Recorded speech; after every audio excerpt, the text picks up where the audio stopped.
Atau kalau lu makan di restoran sana juga, dari mulai milih menunya sampai makanan yang dikasih, itu semuanya udah pakai robot. We want engineers to be recognized as superstars. Kompetisi robotik yang pakai konsep mirip-mirip game MOBA gitulah. Bedanya yang ini diperaninnya tuh sama robot. Jadi kemarin tuh gue baru lihat berita yang bilang kalau otorita ibu kota Nusantara kita tuh lagi ngejajakin kerjasama pengembangan kota modern. Atau bisa dibilang kota masa depan lah. Bareng sama Cina. Atau yang spesifiknya di sini yang diajak kerjasamanya tuh kota Shenzhen. Penasaran dong gue, Shenzhen ini emang kota yang kayak gimana sih? Kok sampai diajak kerjasama buat ngembangin IKN? Dan setelah gue cari tahu ternyata emang gila ini kota. Ternyata kota Shenzhen ini tuh disebut setara atau bahkan lebih baik daripada Silicon Valley. Lebih baik daripada pusat startup dan industri teknologi di Amerika Serikat. Bahkan Shenzhen juga nih dianggap sebagai gambaran dari kota masa depannya Cina loh. Ya nggak sia-sia lah ya rajin baca berita ya, jadi dapat celah konten begini kan. Jadi udah kalau gitu langsung aja kita bahas kota Shenzhen, kota yang disebut sebagai kota masa depan di Cina. Semaju apa sih sebenarnya di sana dan gimana kehidupan di sana? Di Learning by Googling. Oke, kan gue bilang di awal tadi, Shenzhen ini kan sekarang tuh dikenal sebagai salah satu kota penting di Cina ya. Khususnya di provinsi Guangdong. Dan Shenzhen ini bisa jadi kota penting soalnya dia ini jadi pusat teknologi di sana. Lo kalau ke sana nih di pusat-pusat grosirnya gitu aja, itu tuh asistennya udah robot loh. Atau kalau lu makan di restoran sana juga, dari mulai milih menunya sampai makanan yang dikasih, itu semuanya udah pakai robot. Terus yang paling terkenal di sana tuh kalau secara tampilan, semua gedungnya tuh dipakein layar LED gitu. Jadi kalau malam semuanya nyala. And it's stuff like this. An orgiastic explosion of LEDs that are the greener and of course more futuristic version of fireworks.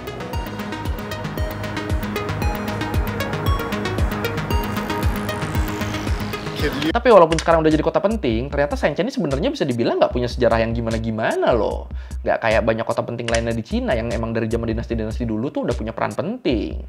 Kalau Shenzhen nih beda dia. Kalau menurut Asia Society, Shenzhen atau yang dulunya dikenal dengan nama Bao'an atau Xin'an, awalnya mereka tuh cuma kota pelabuhan kecil aja yang ada di wilayah delta Sungai Mutiara. Yang kebanyakan dihuninya tuh ya sama nelayan. Kurang lebih dulunya jumlah penduduk Shenzhen tuh ya cuma sekitar 30 ribuan orang aja. Jadi ya bener-bener nggak ada yang khusus, bener-bener nggak ada yang spesial pokoknya kota ini. Sampai kemudian di tahun 1979, Deng Xiaoping, pemimpin tertinggi Republik Rakyat Cina waktu itu, dia nih netapin wilayah delta Sungai Mutiara sebagai zona ekonomi khusus. Wilayah yang secara khusus disiapin buat pusat investasi asing. Pokoknya perusahaan-perusahaan asing yang mau invest dan ngebuka bisnis di wilayah ini tuh bakal dikasih kemudahan dalam perizinannya. Dan ya udah, langsung lah dari situ. Dalam waktu singkat, wilayah delta Sungai Mutiara mulai berubah jadi pusat ekonomi di Cina Selatan. Berarti ya bisa dibilang naik berkat satu kebijakan doang ya ini ya. Sengaruh itu loh ternyata loh. Nah, kota Shenzhen, kebetulan dia kan letaknya kan emang di kawasan delta Sungai Mutiara ya. Jadi ya masuk juga dia di zona ekonomi khusus tadi. Jadi ikutan dapat keuntungan dari kebijakan tadi lah dia. Bahkan kalau menurut Chuan Du, profesor arsitektur di University of Hong Kong, dia bilang Shenzhen ini bisa dibilang berkembang lebih cepat dibanding wilayah-wilayah lain di kawasan delta Sungai Mutiara. Ya gimana nggak cepat, lu bayangin aja nih. Dari yang awalnya dihuni sama sekitar 30 ribuan orang sampai tahun 1979, tiba-tiba di tahun 2005, jumlah populasi di kota Shenzhen itu udah naik pesat jadi 12 juta orang. Ini kan berarti naiknya sekitar 400 kali lipat ya. Edan. Cepet amat, Jir. Dan lebih edannya lagi, angka ini tuh bahkan dianggap belum mewakili jumlah semua penduduk Shenzhen loh. Soalnya masih menurut Chuan Du, jumlah kartu SIM yang aktif di Shenzhen di tahun 2010 tuh ada sekitar 22 juta loh. Dan menurut Chuan Du, ya ini bisa jadi gambaran paling akurat tentang seberapa banyak jumlah penduduk di kota Shenzhen sebenarnya. Tapi kan mungkin aja gak sih satu orang punya 2 SIM card gitu? Kalau di Cina regulasinya membolehkan gitu gak ya? Kalau nggak membolehkan ya bener yang 22 juta tadi bisa jadi gambaran itu. Kalau nggak membolehkan. Yang mana nih ya? Shenzhen started from a fishing village from 300,000 to 10 million. 14 million. 20 million. No cities in the history of human civilization as we know was able to do this. Terus selain jumlah penduduknya meningkat, pertumbuhan ekonomi di Shenzhen ini juga bisa dibilang meroket. Naiknya tuh drastis banget. Ya gimana nggak drastis, lu lihat aja. PDB kota Shenzhen yang awalnya cuma 1,96 juta yuan di tahun 1979, itu naik drastis jadi 500 miliar yuan di tahun 2005. Beneran meroket ya ini ya. Dan yang menarik nih kalau menurut Asia Society, sekarang 99% populasi di kota Shenzhen tuh malah justru migran loh. Baik yang dari wilayah-wilayah lain di Cina maupun yang dari luar negeri. Dan kalau gini kan berarti kan mayoritasnya pada datang abis kebijakan pusat investasi tadi diberlakukan ya. Jadi ya dari sini bisa dilihat lah ya, gimana kebijakan zona ekonomi khusus tadi itu segitu ngaruhnya ke kota Shenzhen. Dan ini juga jadi bukti keberhasilan pemerintah Cina waktu itu buat ngembangin pusat ekonomi baru. Dari yang awalnya kota nelayan kecil loh ini loh, bisa jadi pusat ekonomi baru gitu sekarang. Salut sih ya. Nah, kayak kita semua tahu, Cina tuh kan sebenarnya negara komunis ya. Tapi walaupun gitu, kebijakan zona ekonomi khusus tadi tuh bikin pasar bebas berkembang pesat di Shenzhen.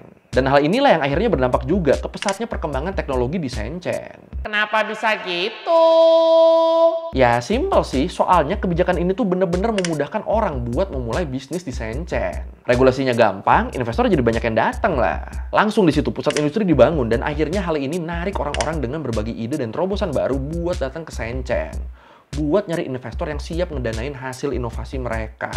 Banyak tuh inkubator-inkubator startup yang siap menghubungkan si startup sama investor dan pabrik. Makanya nggak heran kalau startup di sini tuh bisa tumbuh subur, sama berkembangnya juga cepat banget. Terus selain itu, yang bagus juga nih, perusahaan teknologi raksasa di Shenzhen tuh juga ngasih semacam fasilitas gitu. Ngasih wadah buat para inovator teknologi. Misalnya nih, contohnya nih DJI, perusahaan yang terkenal dengan drone sama kamera gimbalnya. Nah, di DJI ini mereka tuh rutin ngadain satu kompetisi robotik yang udah next level banget menurut gua. Dan ini udah rutin dilakukan sejak tahun 2015 loh. Jadi sejak 2015, DJI tuh rutin nyelenggarain kompetisi Robo Master. Kompetisi robotik yang pakai konsep mirip-mirip game MOBA gitu lah. Bedanya yang ini diperaninnya tuh sama robot. Menarik banget nih. Jadi di kompetisi ini, tiap timnya tuh bisa nerjunin 7 robot dengan kemampuan berbeda. Mulai dari robot buat nyerang, sentry, sampai drone. Nah, 7 robot ini pas tanding, mereka tuh bakal dijalanin di arena khusus dan bakal dulu-duluan ngancurin target punyanya musuh. Ini kebayangkan ya, kayak main Dota, main Mobile Legends, tapi pakai robot. Keren sih ini ya, lebih berasa sensasi real life kayak gitu loh, karena ngeliat langsung kan kita kan. Ide yang bagus loh ini sebenarnya ya. Dan pemenang kompetisi ini nantinya bakal dapat kesempatan buat kerja di DJI, di salah satu perusahaan teknologi raksasa di Shenzhen. Ya, ini hadiahnya bagus ya, bisa apa ya? Bisa buat jaminan masa depan lah. Jadi punya kerjaan kan lu kan udah pasti kan. Mana di perusahaan begini lagi, di perusahaan bagus begini. Mantap banget nih. Dan ini DJI ini nih cuma salah satu contoh dari sekian banyak ya. Jadi ya kebayang lah kenapa di Shenzhen inovasi itu bisa berkembang segitunya. Menarik banget ternyata kota ini ya. We want engineers to be recognized as superstars. And this competition, we hope it become very popular and the people and being inspired by these engineers. It's not just the competition itself. There's also a RoboMasters documentary, a RoboMasters reality show, and even a RoboMasters anime. Dan ya udah, perkembangan ekonomi yang pesat di Shenzhen ini juga lah yang akhirnya bikin banyak orang tertarik buat ngadu nasib ke sana. Munculnya pabrik-pabrik sama kawasan industri kan pastinya bikin Shenzhen jadi butuh banyak pekerja kan. Makanya gara-gara itulah orang-orang dari semua penjuru Cina, khususnya dari wilayah pedesaan, bahkan ada yang dari luar negeri juga tadi, itu mereka semua pada datang ke Shenzhen buat nyari kerja di sana. Kebanyakan mereka bakal stay di Shenzhen selama beberapa tahun buat ngumpulin uang. Nanti kalau uangnya dirasa udah cukup, ya udah mereka bakal balik kampung tuh. Jadi ya bisa dibilang semua supply chain di Shenzhen tuh ada ya, mulai dari bahan baku, pekerja, investor, sampai pasarnya tuh ada loh. Kalau yang nabung-nabung tadi udah pada balik ke kampungnya, itu nggak usah khawatir, karena pasti bakal ada pekerja baru lagi yang datang ke sana buat cari kerja. Jadi ya nggak akan habis nih stok pekerja di Shenzhen nih. Apalagi ada yang menunggu giliran ke sana mungkin? That Shenzhen has become one of the most important places in the world of tech. Nowhere else has quite as potent a combination of tech know-how, cheap manufacturing costs, and sheer speed. But it goes further than that. Living in Shenzhen is in many ways like living in the future. Tapi walaupun terkenal modern banget, sayangnya kalau menurut VOA News, dalam beberapa tahun belakangan, Shenzhen nih lagi ngalamin beberapa masalah yang bikin kota ini tuh, apa ya, bisa dibilang kehilangan daya tariknya lah. Misalnya nih, mungkin udah banyak yang tahu juga di sini, masalah Huawei sama Amerika. Iya, jadi Huawei yang basisnya ada di kota Shenzhen ini tuh dalam beberapa tahun belakangan ini kan mereka tuh lagi kena blacklist ya di Amerika karena dugaan isu keamanan. Gara-gara ini Huawei goyang dan akhirnya kota Shenzhen-nya sedikit banyak kena pengaruhnya juga lah. Terus selain itu ada juga kasus perusahaan properti Cina, Evergrande, yang terancam bangkrut gara-gara hutang yang numpuk. Dan selain dua kasus ini, masih ada beberapa kasus lain yang bikin banyak investor-investor sekarang jadi mikir dua kali buat invest di Shenzhen. Belum lagi terus Cina kan jadi salah satu negara yang terdampak pandemi COVID-19 paling parah kan. Nah, waktu pandemi ini Shenzhen tuh sempat ikut kena lockdown dan ini bikin pertumbuhan ekonomi di sana jadi merosot drastis nih.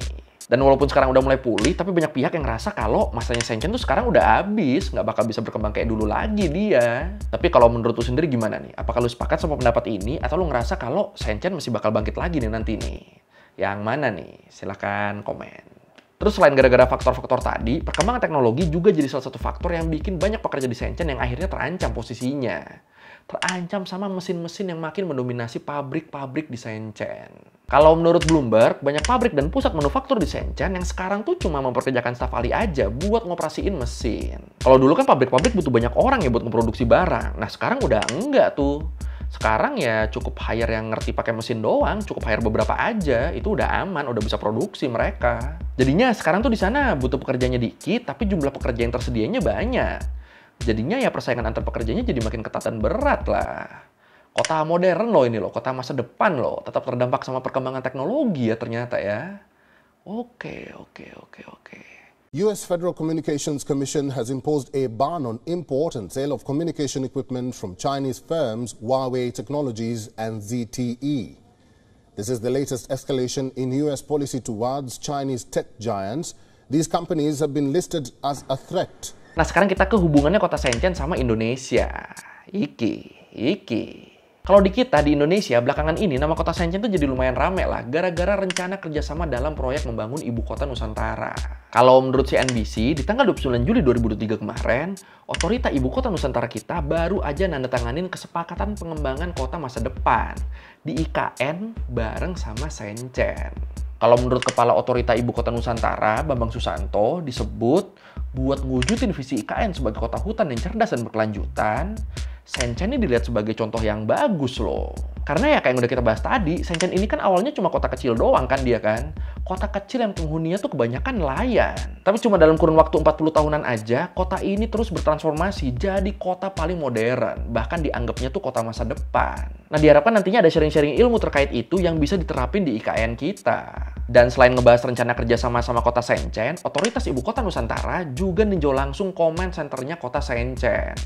Dan di sini mereka ngelihat gimana teknologi bener-bener diintegrasikan dalam pembangunan kota buat nerapin smart city.